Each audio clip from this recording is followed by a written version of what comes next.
नमस्कार, स्वागत है एक बार फिर से आप सभी का आपके अपने चैनल हनुमान से परिवार में।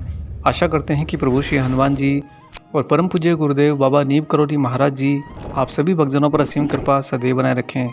दोस्तों, मनुष्य इतिहास से बहुत से संत महात्माओं की कहानियाँ लीलाएं सुनता आया है। अनेक कहानियाँ पुरखों के द्वारा सुनी तो अनेक लीलाएं लेखन में सुनी, लेकिन हमेशा मनुष्य का मन अंत में यही कहता कि शायद वो बिरले ही होंगे या कुछ ऐसा हुआ होगा भी कि नहीं हुआ होगा। हर बार हर घटना पर एक प्रश्न चिन्ह हमेशा मनुष्य के मन में चिपक जाता। लेकिन इस सदी के सबसे ज़्यादा रहस्यमय संत बाबा नीम करोली महाराज जी की जो स्वयं की लीलाएं हैं, उनमें महाराज जी ने इस प्रश्न के लिए जगह नहीं छोड़ी। क्योंकि महाराज जी ने जितनी भी लीलाएं करी उसमें से ज़्यादातर लीलाएं तो अपना प्रत्यक्ष भौतिक प्रमाण भी धारण करे हुई थी। महाराज जी की जो लीलाएं जिस भक्त के साथ में घटती, जैसा भी कोई चमत्कार होता, महाराज जी उसका वर्तमान भौतिक सबूत जरूर छोड़ देते। और इनके कई अनेक अनुभव स्वयं हमने भी महाराज जी से प्राप्त किए। बाबा के ऐसा करने के पीछे का मुख्य उद्देश्य उस घटना का, उस चमत्कारिक लीला का ढोल पीटना नहीं, अपितु उस भक्त को, जिस भक्त के साथ में ये घटना घटी हो, उस भक्त को विश्वास को परम सीमा पर ले जाने के लिए तत्पर करना, उसे व्याकुल करना। इसी के लिए महाराज जी सबूत हमेशा छोड़ कर जाते। और गाहे बजाए अनायास ही अगर मुलाकात किसी अन्य भक्त की ऐसे भक्त से हो जाती जिसके पास महाराज जी की किसी लीला का कोई सबूत है, कोई चमत्कार करी हुई घटना का वास्तविक भौतिक आवरण है, तो सामने वाला भक्त भी नतमस्तक होकर महाराज जी को संपूर्ण रूप से धारण कर लेता है। यही महाराज जी का धर्म प्रचार करने का एकमात्र तरीका और बहुत ही ज़्यादा सरल तरीका है। क्योंकि महाराज जी के स्वयं के शब्द भी यही हैं कि हम तो आए हैं यहाँ पर धर्म का प्रचार करने के लिए।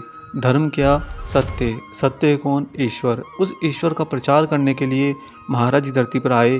और बाबा ने अपनी सारी लीलाओं में अधिकांश जगह पर भौतिक सबूत, यानी कि ऐसे सबूत जो सदियों सदियों तक यहीं पर धरा पर रहेंगे और वो खुली आंखों से हर मनुष्य को कहेंगे कि यहाँ पर महाराज जी बाबा नीम करोली जैसे रहस्यमय दिव्य संत अवतरित हुए हैं।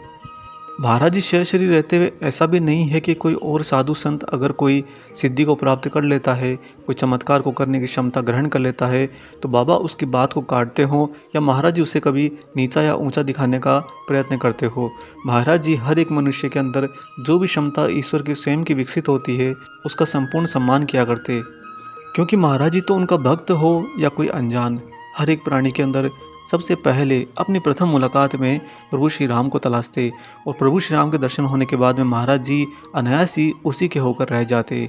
इस भाव के कारण महाराज जी हमेशा कहा करते थे कि बहुत से ऐसे साधु संत होते हैं, बहुत से ऐसे महात्मा होते हैं जो इस प्रकृति को प्रसन्न करके कुछ सिद्धियां प्राप्त कर लेते हैं और उन सिद्धियों के द्वारा चमत्कार भी दिखाते हैं। लेकिन महाराज जी इसके साथ एक बात और बहुत ही दृढ़ता के साथ कहते कि अगर किसी साधु को ये प्रकृति वरदान स्वरूप कोई भी सिद्धि प्रदान करती है, कोई भी शक्ति प्रदान करती है, तो उसे इसका ढोल नहीं पीटना चाहिए, इसका दिखावा नहीं करना चाहिए। क्योंकि महाराज जी कहते हैं कि जिस एक क्षण से भी कम समय के अंदर वो सिद्धि प्राप्त होती है, ठीक उसी तरह ये प्रकृति वापस एक क्षण से भी कम समय में उस सिद्धि को वापस ले लेती है। महाराज जी किस तरह से अपनी लीलाओं में भक्तों के लिए दृढ़ भौतिक सबूत छोड़ कर जाते थे, आज बाबा की एक ऐसी अनोखी घटना आपको सुनाते हैं जो दोस्तों उस समय तो महाराज जी ने अपने भक्तों के सामने साक्षात खुली आंखों से चमत्कार किया ही किया, लेकिन वो सबूत आज भी विद्यमान है जो महाराज जी के द्वारा अपनी ही दिव्य भौतिक सिद्धियों को इस्तेमाल करके किया गया था। इससे पहले कि हम सीधा आपको घटना पर लेकर जाएं, आपसे बस एक छोटी सी गुजारिश करते हैं।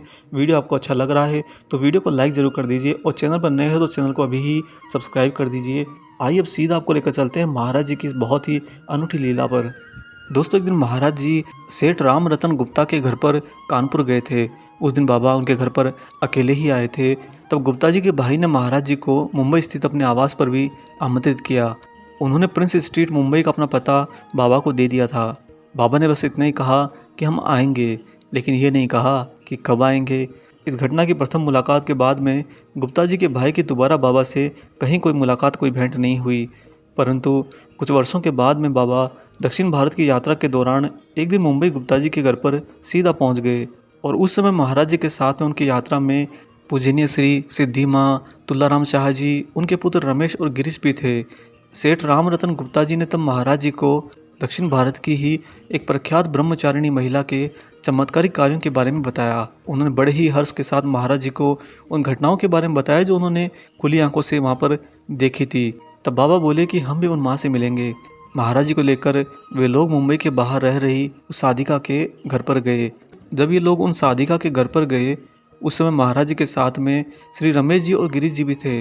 उन साधक महिला ने बड़े ही हर्षोल्लास के साथ में इन लोगों का स्वागत सत्कार किया और जहाँ अन्य दर्शनार्थी बैठे थे वहीं पर इन सभी को बिठा दिया। क्योंकि वह महिला बाबा नीम करोली जी को कभी जानती न थी और न उनका कभी उसने नाम सुना था, और यहाँ पर उनका कोई परिचय भी गुप्ता जी ने नहीं करवाया, क्योंकि इससे पहले ही उन्होंने बैठने को कह दिया। गुप्ता जी ने आसन ग्रहण करके उन महिला से प्रसाद के लिए याचना करी।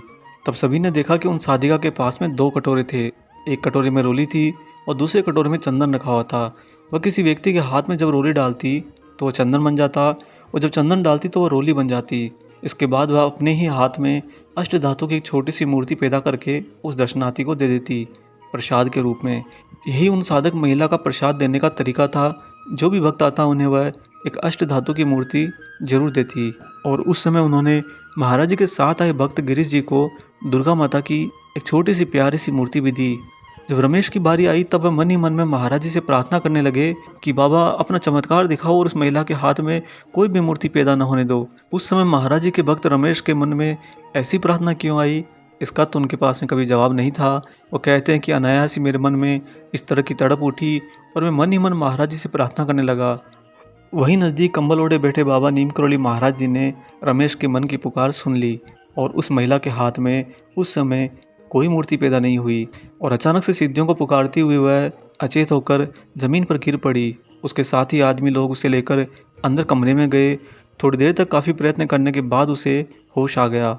इस बीच घबराहट में रमेश ने सारी बातें बाबा को बता दी कि महाराज जी, ये तो मैं मन ही मन प्रार्थना कर रहा था, लेकिन ये तो सच में हो गया। रमेश के द्वारा चिंता जताने पर महाराज जी कुछ नहीं बोले। सभी लोग वहाँ बैठकर वापस से उन साधक महिला का ही इंतज़ार करने लगे। कुछ ही देर बाद में जब उन्हें होश आ गया था तब वह महिला वापस बाहर आई और बाबा ने उस समय नज़दीक बैठे रमेश से फिर से उनसे प्रसाद लेने को कहा। इस बार महिला के हाथ में लक्ष्मी जी की मूर्ति प्रकट हुई, जो उसने रमेश को आगे बढ़कर बड़े ही हर्ष भाव के साथ में दे दी। इसके बाद गुप्ता जी के कहने पर उसने शिव परिवार की एक मूर्ति बाबा को भी दी। उस महिला के यहाँ से वापस आने पर रमेश और गिरीश ने अपनी अपनी मूर्तियाँ बाबा को दे दी और साथ में ही उन साधक महिला के द्वारा ऐसी दिव्य मूर्तियाँ प्रकट करने का रहस्य पूछा। बाबा ने ज़्यादा तो खुलकर कुछ नहीं कहा, बस इतना ही कहा कि हाँ ऐसा हो जाता है। अर्थात महाराज जी ने किसी की सिद्धि पर कोई प्रश्न खड़ा नहीं किया। बाबा जानते थे कि जो दिव्य ऊर्जाओं के उपासक होते हैं, साधक होते हैं, उन पर प्रकृति अपनी कृपा जरूर करती है। बाबा ने उन सभी के सामने उन तीनों मूर्तियों को एक साथ में हथेली पर लेकर श्री सिद्धि माँ के आंचल में बांध दिया और फिर ये सारे भक्त लोग वापस लौट आए। सेठ गुप्ता जी के घर पर आकर चाय नाश्ता पूरा होने के बाद में जब अचानक से श्री सिद्धि माँ ने अपने आंचल की मूर्तियाँ खोली तो उनमें एक चौथी मूर्ति राम जी की भी साथ में थी। अचानक से श्री सिद्धि माँ, रमेश जी, गिरीश जी ये सब कुछ देख कर चहक उठे। उनके हर्षोल्लास की कोई सीमा न रही, क्योंकि उन सभी के मन में यह तो ख्याल आया ही नहीं कि उन महिला ने देवी माताओं की मूर्तियाँ दी, लक्ष्मी की मूर्ति दी, लेकिन प्रभु श्री राम की मूर्ति नहीं दी। अब राम जी को तो आना ही होगा, क्योंकि हनुमान जी जो साथ थे, महाराज जी जो साथ थे, महाराज जी की लीला से उन 3 मूर्तियों की जगह पर चौथी मूर्ति स्वयं राम जी प्रकट हो गए। साथ ही भक्त रमेश जी कहते हैं कि ये मूर्ति बाबा के प्रताप से ही पैदा हुई थी। और दोस्तों, आपको बताते हुए हर्षोल्लास होता है कि ये चारों की चारों मूर्तियाँ आज भी नैनीताल के इंडिया होटल में सुरक्षित रखी हुई है। आप में से जो कोई भी नैनीताल जाता है, इंडिया होटल के दर्शन करने का सौभाग्य मिले, तो वहाँ पर जाकर महाराज जी के द्वारा दिव्य लीला के इस भौतिक सबूत को जरूर अपनी आंखों से देखिए और ज़रूर श्रद्धा सुमन अर्पित करिए। यह मात्र एक उदाहरण है महाराज जी के भौतिक और अलौकिक आवरण के एकाकार होने का। महाराज जी एकमात्र ऐसे संत हुए हैं जो अलौकिक ऊर्जा को इस भौतिक ऊर्जा में इस तरह से मिश्रण करते कि वो यहीं के होकर रह जाती। क्योंकि इससे पहले जो संत आते थे जिनके पास में सिद्धियां होती या कोई साधु महात्मा ऐसे होते हैं जो सिद्धियों को ग्रहण कर लेते हैं, तो वो जो कुछ भी करते हैं उस समय तो उसका प्रभाव होता है और कालांतर में वो गायब हो जाता है, वापस प्रकृति में विलीन हो जाता है। लेकिन महाराज जी ऐसा नहीं करते। बाबा अपने उस भक्त के विश्वास को बढ़ाने के लिए, साथ ही अन्य भक्तों के विश्वास को और ज़्यादा चरम सीमा देने के लिए अपने दिव्य सबूत को हम सब के बीच में छोड़ कर जाते हैं। आज भी महाराज ऐसी लीला कर रहे हैं और आने वाले कालांतर में बाबा की लीलाएं निरंतर रहने वाली हैं, क्योंकि महाराज जी तो कहीं गए ही नहीं हैं। आशा करते हैं कि आज का एक खास विशेषांक आपको ज़रूर पसंद आया हो। वीडियो अगर अच्छा लगा है तो जाने से पहले इसे लाइक भी कर दीजिए, और अगर आपने चैनल को अभी तक सब्सक्राइब नहीं किया है तो चैनल को भी सब्सक्राइब कर लीजिए। मिलेंगे बहुत जल्दी ही एक और ऐसे ही दिव्य अंक के साथ। तब तक अपना और अपने माता पिता का संपूर्ण ख्याल रखिए, और परम प्रभु श्री राम जी का निरंतर गुणगान करते हुए बाबा हनुमान और बाबा नीम करोली महाराज जी की निस्वार्थ होकर सेवा करते रहिए। जय सिया राम।